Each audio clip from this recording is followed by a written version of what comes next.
Well, we're really excited for those of you who could join us, and we know some folks will watch this recording after.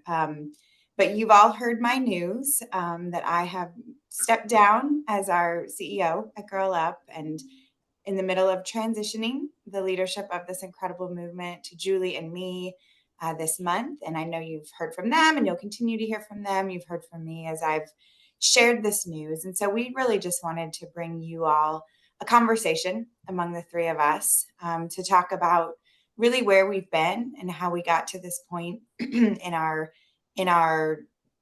evolution as a movement, and really to give you all the chance to hear from Julie and me about where we're going and what this change in leadership and our strategy, what that means for you all moving forward. So we're going to start with a conversation amongst the three of us, and then we will be opening for Q&A. So if you have questions that we're not answering as we go through this conversation, please drop them in the Q&A function in the Zoom, and we'll get to them later on in our time together. So I just wanted to start by really reflecting on what an incredible honor and privilege it has been to be a part of Girl Up over 13 and a half years. I joined Girl Up right as we turned one and celebrated that first birthday of a very small fundraising campaign that was really grounded in a couple hundred girls in the US when I joined. And the really incredible part of that is that Julie was there, and she had engaged those first couple hundred girls, and they were coming up with clubs and planning a first leadership summit and thinking about how to bring action to fundraising. And so, as I reflect on this last, more than a quarter of my life that I've got to spend learning and growing with Girl Up, learning so much from every Girl Up leader that I got to meet in this journey. I also got to learn how to lead alongside Julie. And so I know her, I know who she is as a leader. And we've gone through lots of evolutions. We've been on a journey, and this moment really marks just another leg of that journey and another phase of our evolution. The world has changed so much since 2010 when Girl Up started, and certainly since 2011 when I joined. And so Girl Up has to change with it. And one of the most recent things that we did and that I did as a leader was brought in Milo Cook as our Chief Program Officer a year and a half ago. We knew that we wanted someone with global experience, with very unique and important perspective to support our girls, and just a really robust impact mindset that really looked at the work that we were doing and the way we could do it to serve this incredibly beautifully diverse global movement in a time of just increased complexity and challenge. And so when we hired me and she joined our leadership team, we really knew that we were gaining so much with her point of view and her experience. And so as I have decided, to step down and step aside and pass the baton, I do that with just the greatest confidence in a partner in Julie, who I've worked alongside with, and a really bold visionary leader who I've had the chance to work with over the last year and a half. And so this leadership team is grounded in history and knowledge of Girl Up, but also in the future and what you need, what this movement needs to be to really meet the moment that we're all in as humanity in the world. I'm so proud of everything that we've built together. 345,000 Girl Up leaders across 155 countries. I mean, Julie, that first day that I joined back in September 2011, I don't think either one of us could have even believed that something like this was possible. And it really has truly been you Girl Up leaders. Whenever I talk to a leader, I always say, this is your movement. My job is to steer the vessel and make sure it stays afloat, but where it goes and what it looks like and what we do with it is yours. And that is still true.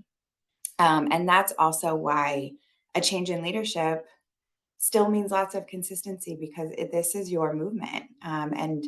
And again, me and Julie have been here all throughout, standing alongside you, partnering with you, listening to you. And so, I think that what that means for Girl Up is steady waters, pushing forward, going into the next frontier, and the world around us will continue to throw some chop and some challenge.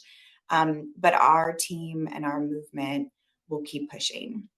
And you all know your regional and country leaders, who many of you are here, through and because of. They are here. They are leading on the ground.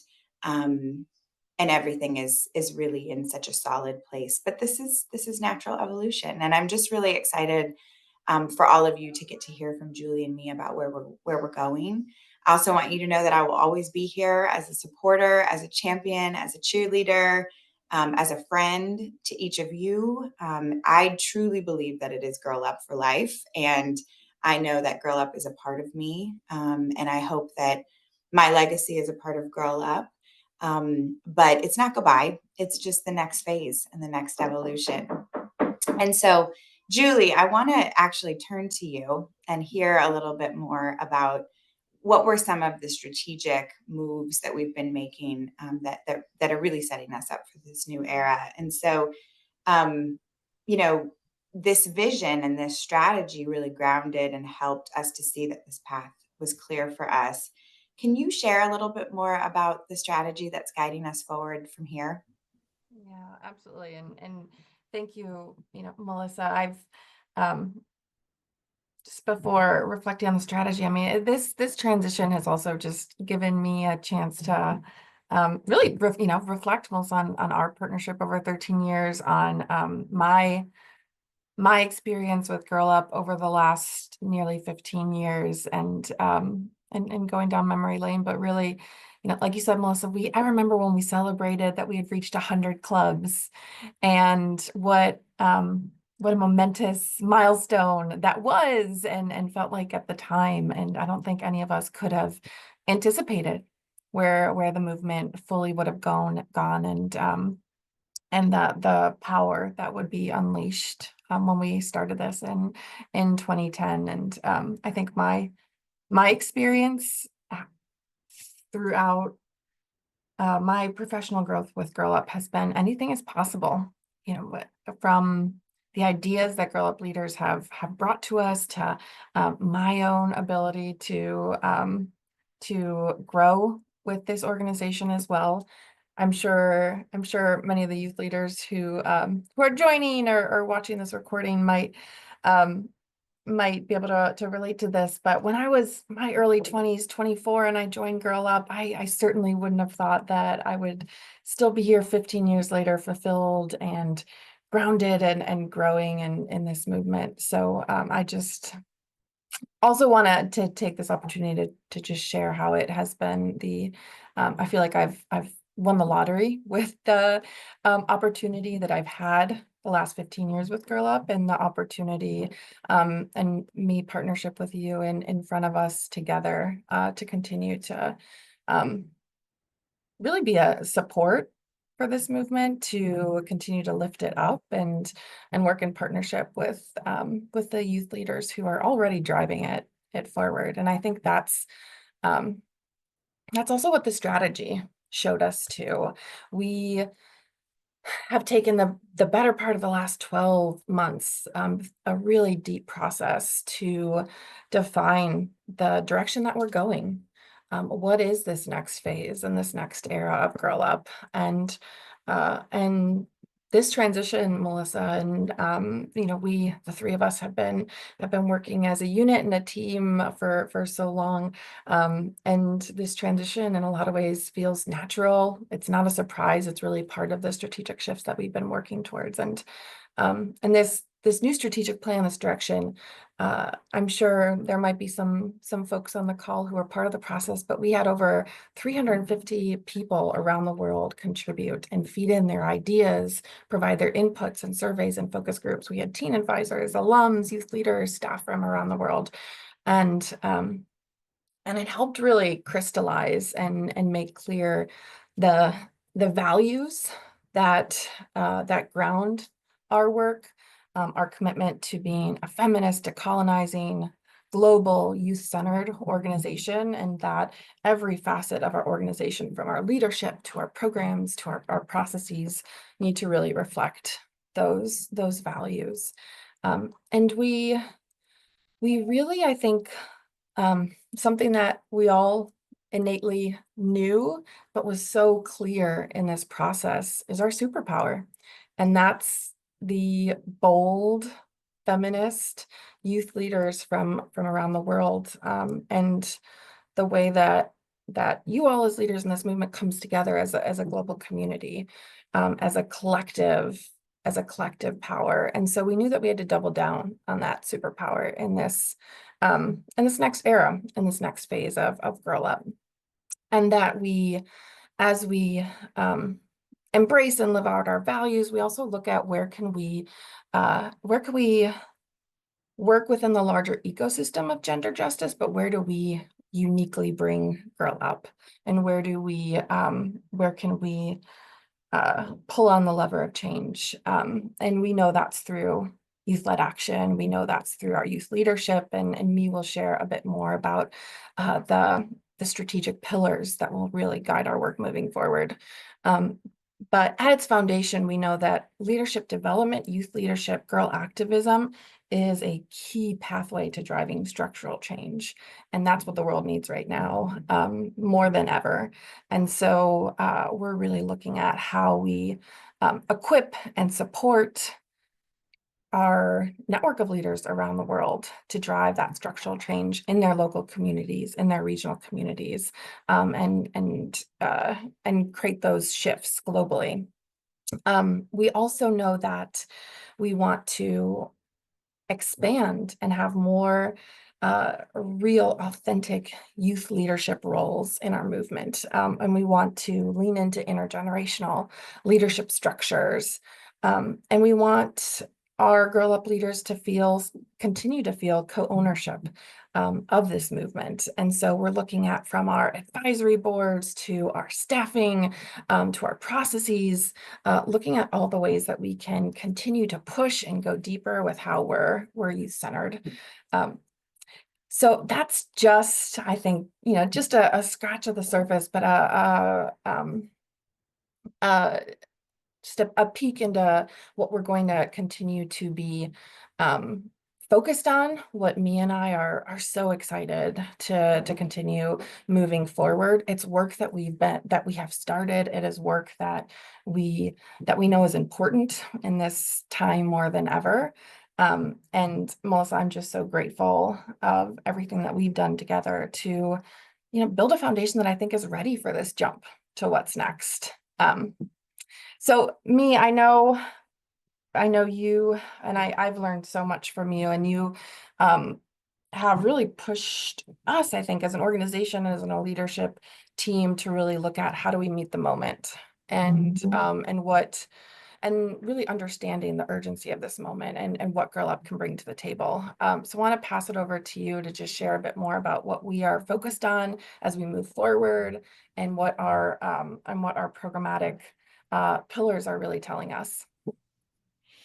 Thanks, Julie. And before I start, I just want to share with everyone the leadership team that I walked into when I started. And Melissa, I didn't have the opportunity to say this to you, but it really felt so good to enter into a sisterhood that had been built over a decade, and but it wasn't an exclusive sisterhood. It was such an open sisterhood to more ideas, to more love, to more friendship, and to be challenged, all three of us.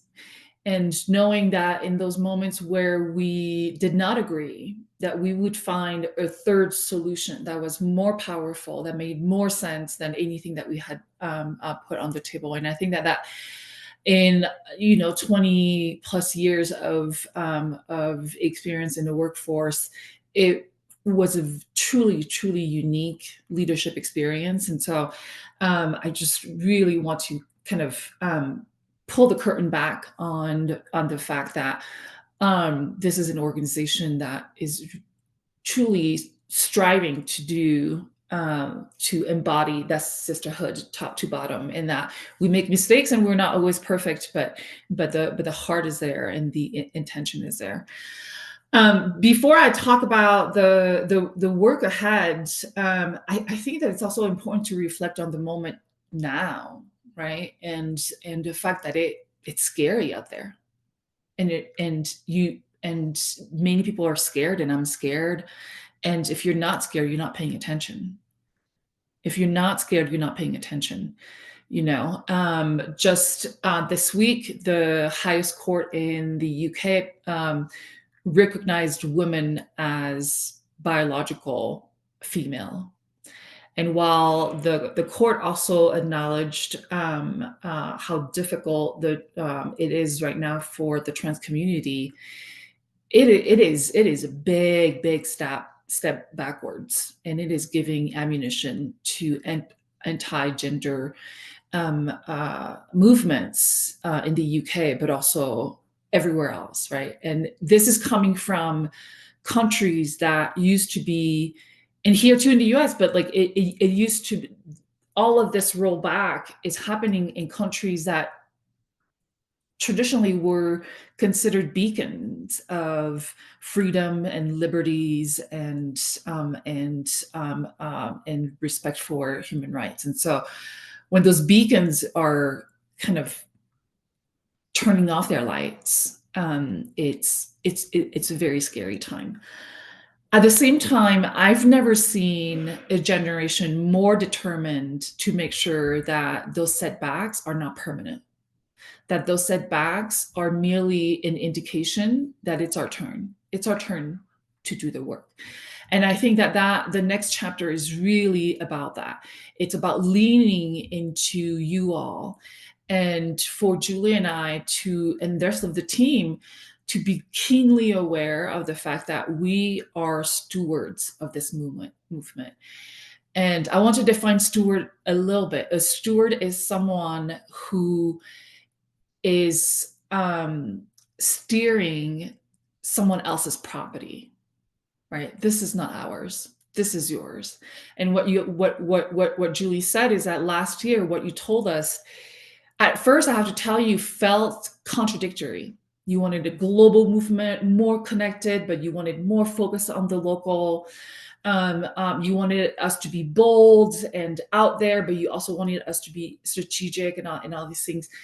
And I think in those contradictions, it really pushed us to realize that those contradictions were contradictions under a patriarchal mindset and not under a feminist mindset. That we can do both, that we can be a global movement where we feel connected, with their solidarity, that one of our youth leaders in Houston can care about what's happening in Somalia, that one of our youth leaders in South Korea can care about what's happening in Gaza, right?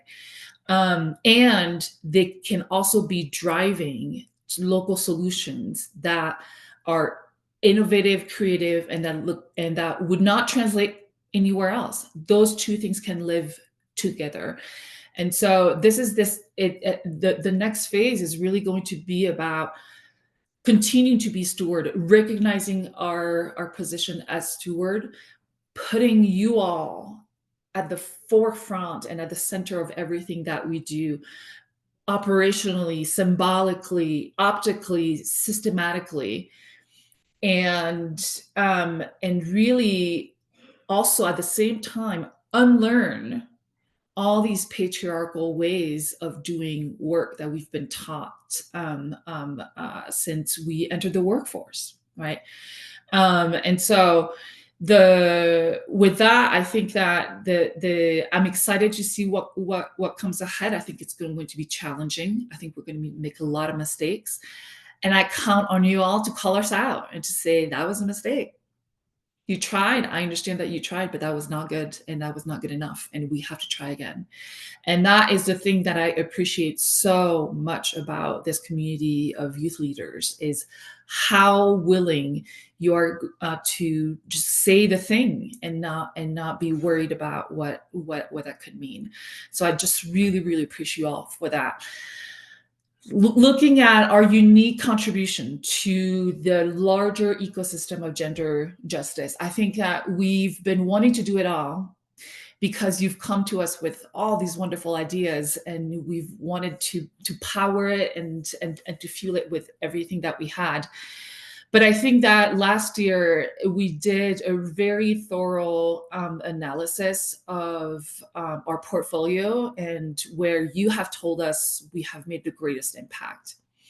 And it is not in creating more courses for you to take online. It is not about pretending to be experts in climate change or in GBV or in sexual and reproductive rights.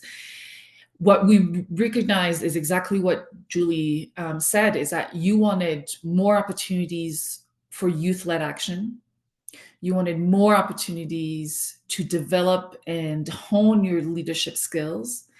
You wanted more opportunities to come together because there's strength in numbers, there's strength in your community, there is inspiration and courage that comes out of being in community, and the work that we do largely continues to feel so lonely. And so that power of convening and bringing the right people, the right partners, the right stakeholders, the right policymakers, industry leaders at the table with you all is something that you truly valued and felt like you could make a real difference.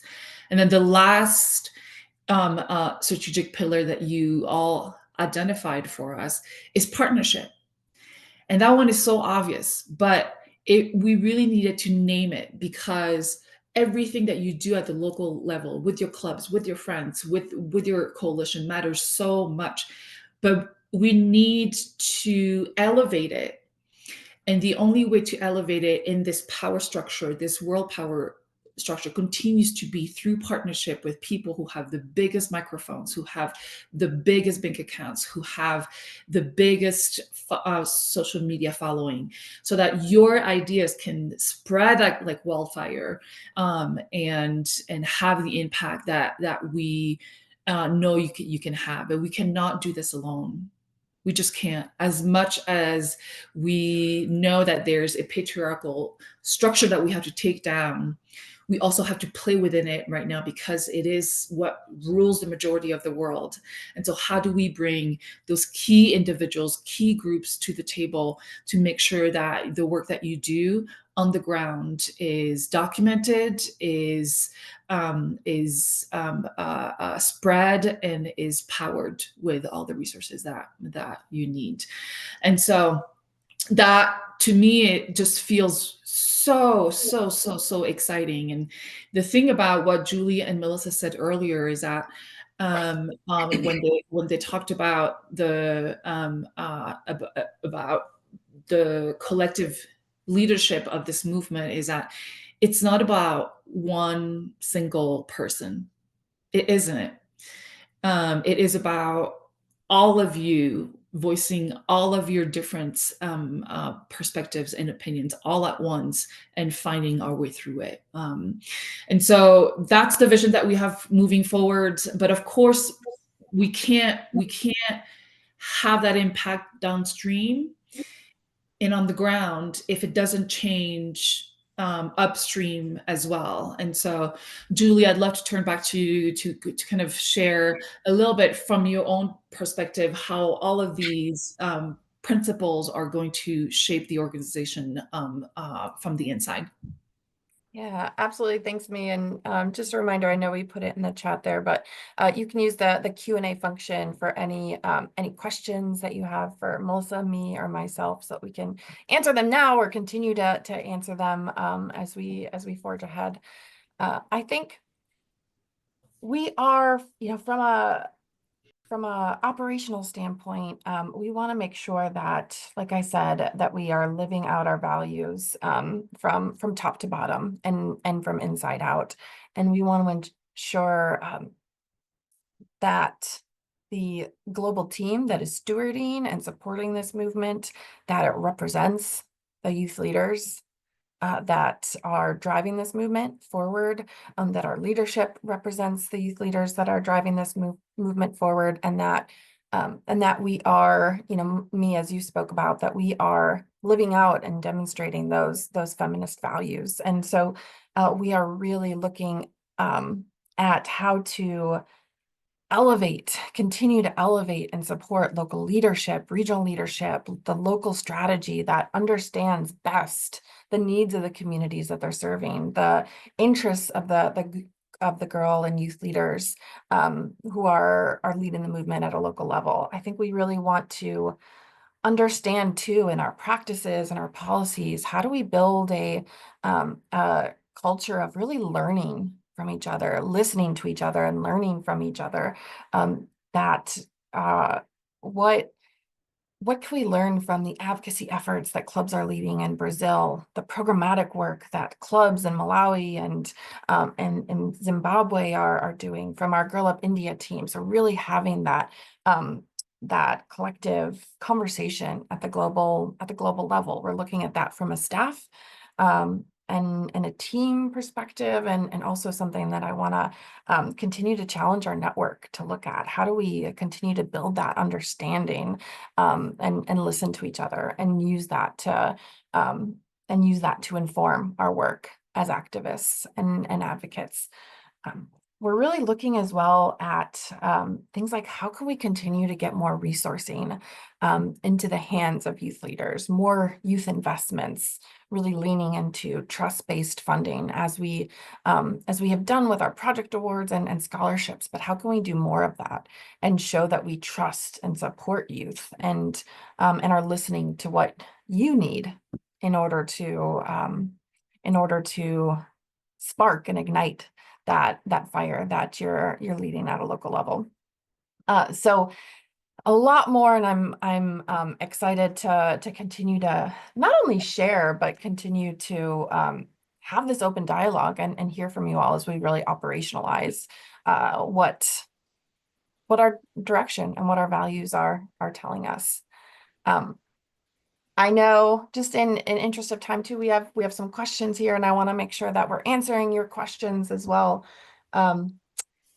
Julie, if I could just jump in really quick before we go to the questions, that would be great. Melissa. Yeah, I want to just reflect on the conversation so far, and just really share a final kind of call to action to this community and movement that's tuned in to hear from us, and also here to continue the dialogue. And I know folks will watch this after the effect also, but one of the things that I've thought about a lot of, how did leading Girl Up change me?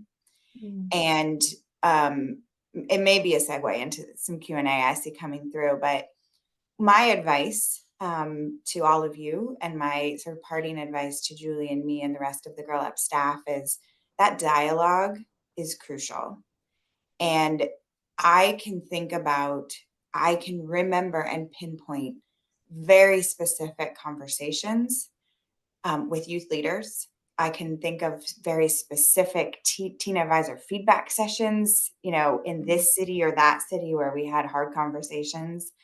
I reflect on written communication that I've received from collective voices of Girl Up, and how we really internalized and absorbed and tried to listen and understand and feel and just take in all of this feedback over 15 years of Girl Up and my own, 13 and a half. And it is in every one of those moments where one of you told me what needed to be different, that I was changed, and that therefore Girl Up was able to evolve and continue to grow and be the movement led by you, right? And my advice to me and Julie is, take those as gifts, receive them, believe them, let them change you, And my ask to the Girl Up community is keep it coming. Keep the dialogue open.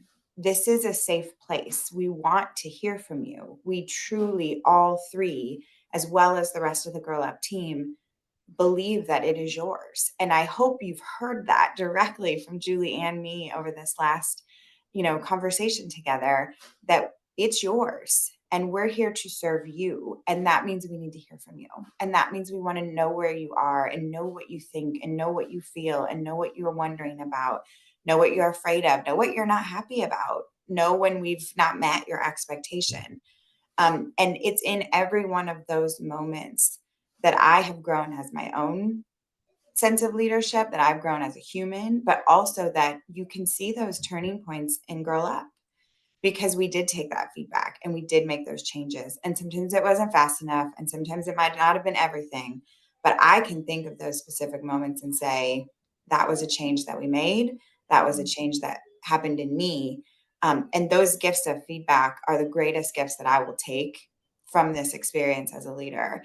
And so, I just want to leave you all with that sort of collective advice and collective ask is keep talking to each other. I felt incredibly honored when people have called me and said, "Hey, Melissa, I need to talk to you. I need to tell you something. I need to share this with you. I want to ask a question." Because I know that takes trust and that takes confidence and that takes bravery, but keep it going, because that is how we all move this work together. That's how we meet the moment that me spoke of. That's how we keep doing the work that Julie talked about, building on the past and going to the future, is that we do it together. I am actually going to take this opportunity to leave you with Julie and me for the Q&A, because I want you to hear from your leadership that's taking this path forward. And Julie and me are going to stay on. They're going to answer your questions, and they're going to be here, and they're going to keep answering questions well after today, because that is the number one most important job of leading Girl Up, is to be there for conversation and for questions. Me and Julie, I love you both. You are incredibly beautiful, caring, effective, and smart women, and incredibly, incredibly talented leaders. And I will be here always to the Girl Up community. I love you. I'm here with you. Girl Up for life. I'm not going anywhere. I'm currently Let's get designing that the tattoo. tattoo. I'm just currently designing the tattoo. It will happen. I will post about it. You'll see it. But just carry forth and keep it going. And I know you will. And I will be cheering you on. And Julie and me, truly, over to you. We're so grateful for you. We love you. Listen. So we have a few questions in the chat, and we're going to take them in order. And then if you have more questions, continue to drop them in. We're monitoring the chat, but this is really your space. And so ask all the things, all the questions. The first question that we are getting is, what are the best qualities in an efficient leader? I cannot read. What are the best qualities an efficient leader should have? Julie, do you want to take a stab at it? Yeah, I'll start there. I think, first, I think it's recognizing that leadership looks different, and what is authentic to you, and what are your strengths that you bring to the table. I know at Girl Up we talk about feminist leadership a lot, and the ability to, we talked about, listen, the ability to collaborate with others. And I think for me, and what our leadership team has embodied, is when you recognize the strengths and expertise of others. And that's not about ego.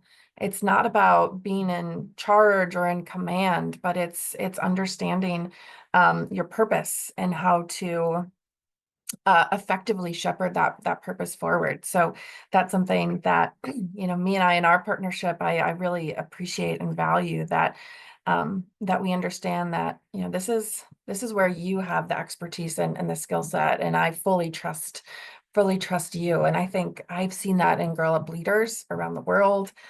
When we developed our Girls Leadership Index and our leadership framework, 5, 6, 7 years ago, we talked about power sharing. And I think that that's really something that is unique and special to Girl Up, and that I'm eager to continue to see, as girls are not only, and youth leaders are not only leading our movement, but as they enter into positions of power throughout the world too, in the companies, the organizations, the parliaments around the world, to bring those values with them.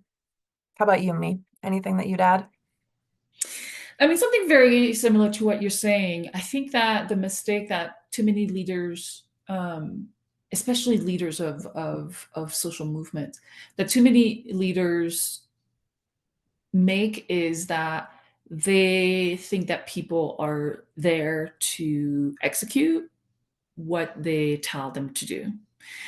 And I have seen that to be very ineffective leadership. The best leaders understand that they're serving the people who are standing with them and behind them. It's and so it's not, like you said, Julie, it's not about propping yourself, it's not about ego. It is truly about being extremely clear about what your purpose is, which is a purpose of service, and what you're ready to do in order to serve your people better. What are the resources that you can bring to the table so that your people can do their job better, easier? What are the people that you need to talk to? How, and what do you have to take in and retain so that it doesn't transfer to the rest of the movement, right? And so that idea of service is a really, really critical and principal one. Anything else that you would add, Julie?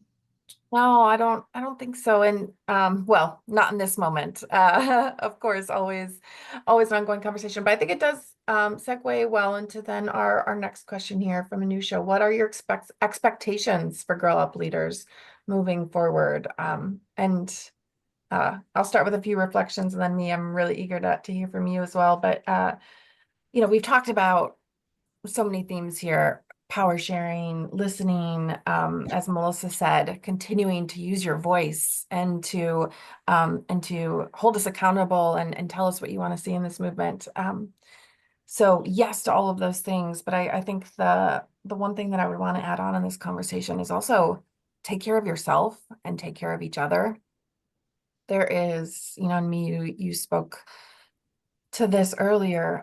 There is the weight of everything in the world right now, and the rollback of rights and everything that we're seeing can be so overwhelming. And I think one tip that I got from another leader in the space is really focusing in on what is mine to do, and what do I need to continue to fill my cup and to ensure that I'm not burning out, and how can I also look out for each other, that sisterhood that we talked about. So in addition to just really encouraging and asking you all to continue the fight, to continue our movement forward, um, also center yourself and your needs and your well-being. Mhm. Yeah, I mean, all of that is so important because I truly believe that rest Mm. is a way for us to fight the patriarchy. This mindset that we have to be busy and working all the time, because otherwise we don't have any value. You have value in intrinsic, inherent value just by being. And rest is not inactive. Rest is for you to be able to clear your mind and see the picture more clearly. It's for you to be able to recharge your batteries so that you can show up that much stronger when the moment requires it. And so I really appreciate that. The one thing that I would say is it's funny that the question asked to us what the expectations are for the Girl Up leaders. What I would say is, what do you expect of yourself in this moment? And it is perfectly okay to say that I'm too scared. It is there's too much at risk. My family, myself, my studies, right, my scholarships. I'm scared and I can't do anything. It is perfectly legitimate to say that. And if that's not who you are and you are in a position of privilege, then what do you expect of yourself in this moment? Because we will follow your lead. It is much easier for you all to say and do the things on the ground than it is for an entire organization to flip that quickly. And so what I will say is that we will always try to keep up with you all, but we are really looking to you all to lead forward. And I what I want to in the next phase is that we are calling a renaissance. Is like, it's also a renaissance of terminology. Let's reclaim what children means, that it is not a diminutive term, that it is a real development stage. And that means, and that your innocence and lack of life experience actually allows you to dream big, and we have to follow in your footsteps. And that being a child does not diminish your power, does not diminish how smart you are, does not diminish what you can accomplish. And at the same time, it means that we cannot hold you to what we would expect from an adult, from a development standpoint, from a social standpoint, right, from a financial standpoint. And so it's a challenge for us is to reclaim that word of children and youth as terms of pride, as accurate terms from a development standpoint, but not as terminology that is held against you all, and as a way to pull you back. Mm. And so don't look to us for our expectations of you all. Look to you, to yourself, and what you stand for and what you expect of yourself. Me and a little bit of a pivot from the broader leadership conversation, but we have a question here on, will there be a Girl Up in-person summit this year? And what are other events and programming where Girl Up youth leaders will be able to interact with staff and each other? So can you give us a little snapshot of what's upcoming? Yeah. So this year we're going to focus our energy on this transition.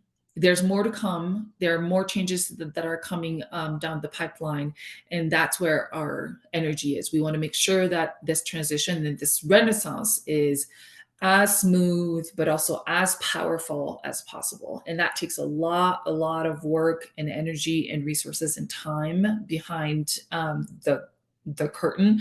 And so for this year, we're not going to have an in-person leadership summit. However, we will have smaller convenings at the regional level. The regions are working really hard to convene the Girl Up leaders in their communities to take action. We're also going to have our Women in Science YSI camp in July in South Africa, which we're the team is plugging along and making all the preparation that are needed to make that happen.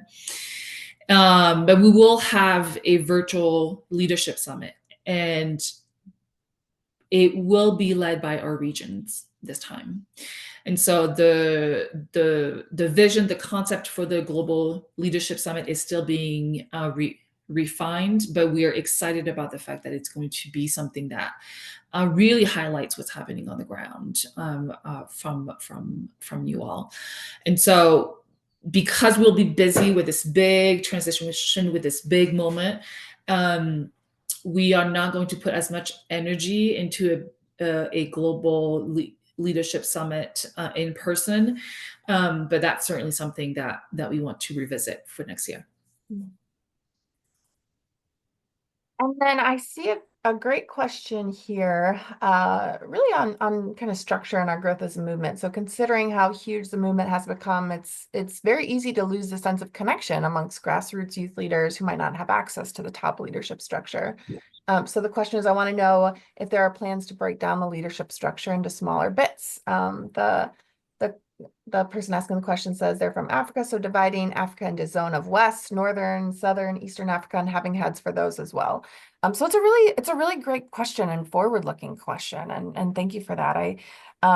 The very honest answer right now is we're figuring that out, and that's part of, as Me said, a lot of transition and evolution of Girl Up is still coming. We have done a lot to ideate around that, and also think about what is the best structure for our team to support our regional and country level youth activists. What is feasible and sustainable so that Girl Up is here 5, 10, 15 years to come as well. And what is the structure that, really best supports our values and our needs. So I think that's something that I just want to kind of embrace and say we hear that question. We are very much actively sitting with that question, and also how does our leadership structure continue to evolve and shift, as well as our entire global team and the organization. Me, anything that you would add on that? Yeah, what I would say is that yes, of course, we'd love to. We'd love to, and it would make sense, right? And I think that these are the hard conversations that we have to have, which is we'd love to. Do we have the staff? Do we have the money? Do we have the expertise? Do we have the competence to do that well? And so that's where Julie and I, our job is like, how do we bring resources and structure to meet those big dreams that you all have, because they're the right dreams, right? It does, like, the African continent is so big and so diverse. Of course, it would make sense to divide it up and for our staff to be supporting girls on the ground. Do we have the resources now? Do we have the structure to then support those staff members so that they can do a good job, right? The other thing that I would say is that don't wait for us. My gosh, don't wait for us. Organizations in general move slowly.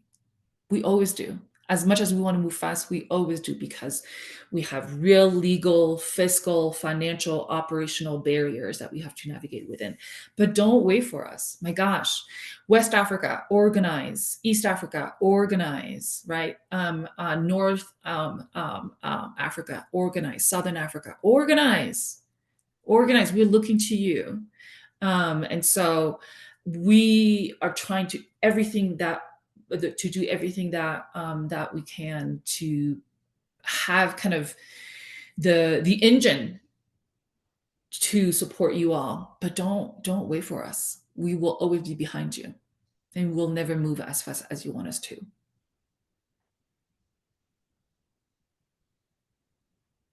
Go ahead. I was just going to say another question in the chat. What are the ways to connect with us?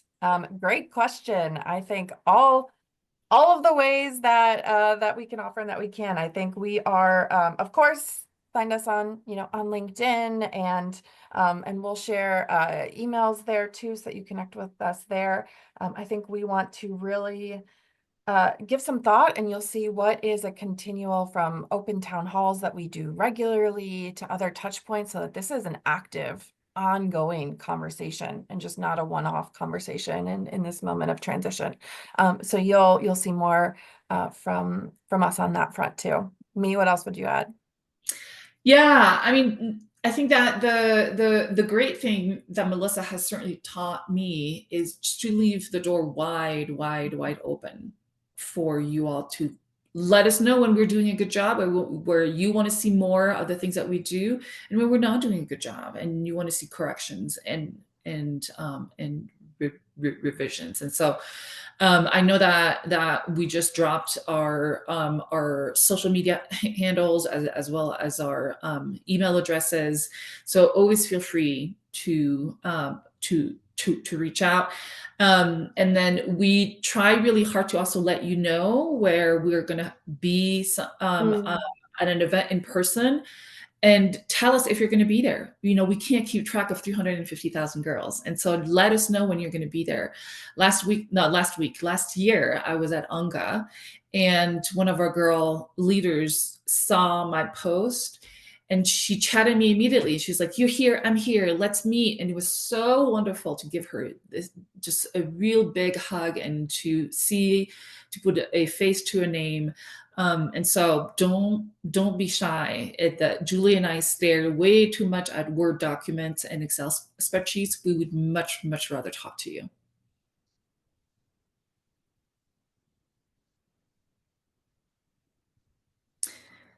Any other questions from from our audience, or anything, Julie, that you want to make sure we say here? I just, it's hard to find exactly the right words for this moment, but I just want our Girl Up leaders to know the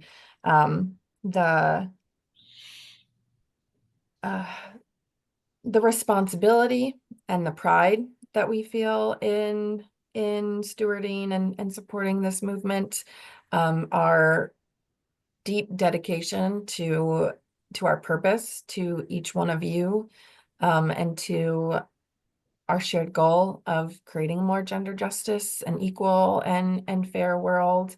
And we are, and I know, speaking for myself and for us together as a team, we are going to do our very best. And me, you have said this, that doesn't mean it's going to be perfect and it's always going to be right, but you can count on us to do our very best and to continue learning from each other, to continue learning from you. And I really just, I think in closing, want to say thank you. Thank you for the opportunity. Thank you for the work that you all do each and every day. We stand in awe and in deep respect of you. You are why we are here. And there's a lot more work to do, and we'll do it, hand in hand, arms locked together, supporting each other, and, continuing in that sisterhood. So just thank you. And me, over to you for any final thoughts as well. Well, there's actually one question that popped up last minute, and so we'll take that last question before we go.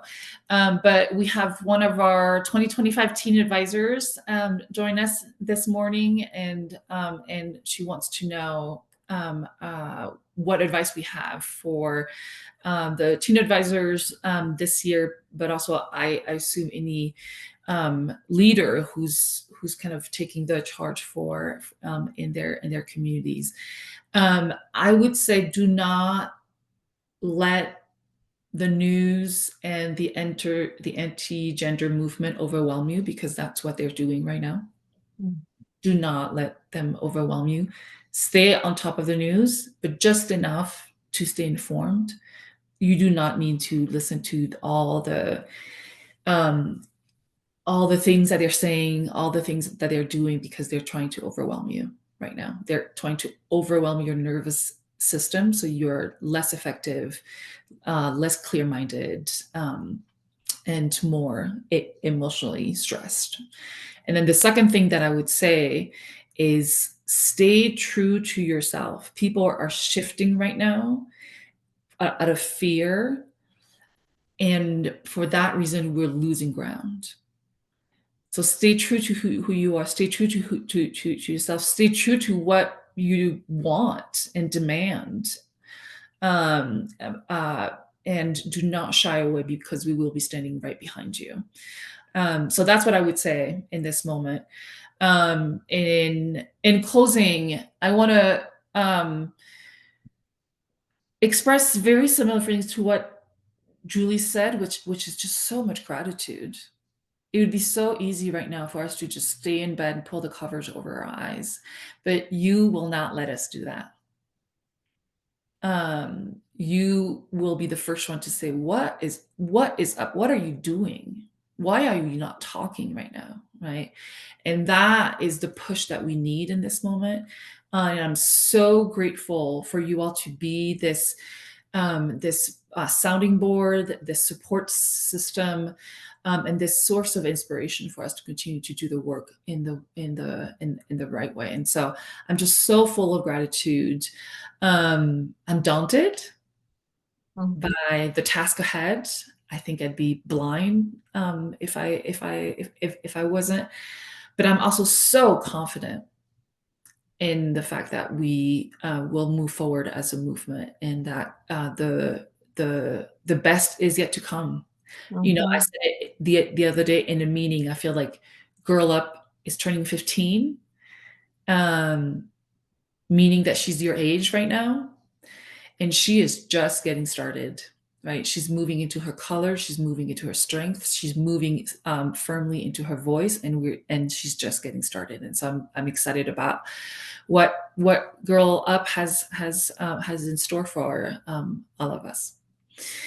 So with that, I thank you all for making the time to join us this morning, this evening, this middle of the night, depending on where you are. Look out for more to come. This year is going to be a major year. Renaissance is just is the right word to describe what we're going through, and we're excited for the next chapter. So thank you all. Thanks, everyone.